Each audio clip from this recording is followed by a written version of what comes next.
नमस्कार दोस्तों, आज मैं आपको बताऊंगा अगर कि हम दिल्ली से कानपुर बाई रोड जाते हैं via Yamuna expressway, Agra expressway और फिर आगरा एक्सप्रेसवे से इटावा कानपुर एनएच हाईवे, तो हमें कितने टोल पड़ते हैं। तो आज हम लोग निकल पड़े थे अपनी कार से और अच्छा मौसम था, सुबह सुबह बढ़िया निकल पड़े। यमुना एक्सप्रेसवे पे हमें पहला टोल मिला जो था जेवर का टोल, और इस टोल में लगभग हमारे जो डिडक्ट हुए थे 140 रुपये। और ये फर्स्ट टोल क्रॉस करने के बाद लगभग हम 40-50 किलोमीटर चले होंगे। उसके बाद हमको ये दूसरा टोल पड़ गया था जो था मथुरा का टोल, और इस टोल में हमको 180 रुपये के आसपास चार्ज हुआ था। ये भी यमुना एक्सप्रेसवे पे था। और इसके बाद हमें आ जाता है आगरा टोल, और इस टोल पे ये थर्ड टोल था और इस पे हमें लगे थे 165 के आसपास।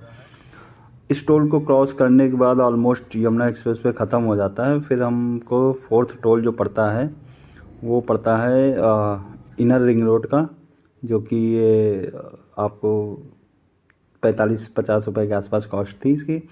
और इस टोल के बाद, और इसको रेहान कला टोल भी बोलते हैं, फोर्थ टोल था।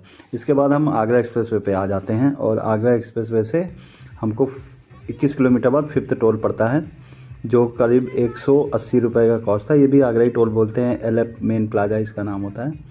और इस टोल के बाद आगरा एक्सप्रेसवे का भी बढ़िया व्यू था, और आगरा एक्सप्रेसवे पे जो स्पीड लिमिट थी वो भी अभी न्यू अपडेट के हिसाब से 120 किलोमीटर थी, और विद इन लिमिट ही रहना है। और एग्जिट नंबर 277 किलोमीटर बाद हमें एनएच हाईवे पे आ जाना है। ये एनएच हाईवे जो है ये इटावा कानपुर हाईवे बोलते हैं इसको, NH 19 बोलते हैं। इस पे हमको जो है हमारा फिफ्थ टोल पड़ता है, जो कि हमें होता है आसपास, इसको भी वैसे बोलते हैं अनंत राम टोल। 110 के आसपास कॉस्ट हुआ था, ये सिक्स्थ टोल था। और इस पे जो स्पीड लिमिट है वो कहीं पे 70 कहीं पे 80, तो उसी हिसाब से देख के चले, लिमिट विद इन लिमिट ही रहे। और सेवन्थ टोल हमें पड़ गया था फिर अकबरपुर का टोल, जो फिर कानपुर देहात में आ जाता है। तो इसके बाद कानपुर 30-40 किलोमीटर ही बचता है। तो ये भी बार जोड़ टोल भी बोलते हैं इसको, 180 के आसपास था, और ये लास्ट टोल था। इसके बाद कोई टोल नहीं पड़ता। तो टोटल 7 टोल हमें दिल्ली से कानपुर के रोड पर पड़े अगर हम इधर से आते हैं NH इटावा की तरफ से। इसके बाद रसोई फैमिली रेस्टोरेंट का आप देख सकते हैं, भी यहाँ पे हमने थोड़ा रेस्ट किया था। और यहाँ पे एक चीज़ देखने मिली कि यहाँ चार्जिंग पॉइंट भी था और बच्चों के लिए झूले भी थे। तो यहाँ भी हम लोगों ने एंजॉय किया। तो कोई प्रमोशन नहीं है इनका, मगर हाँ ये है कि अच्छा था यहाँ पे भी खाना वगैरह, और रिफ़्रेशमेंट अच्छा था यहाँ पे। इसके बाद ऑलमोस्ट अब हम कानपुर पहुँचने ही वाले थे, तो ये मैं चाह रहा था आपको बताऊँ। तो thanks for watching this video.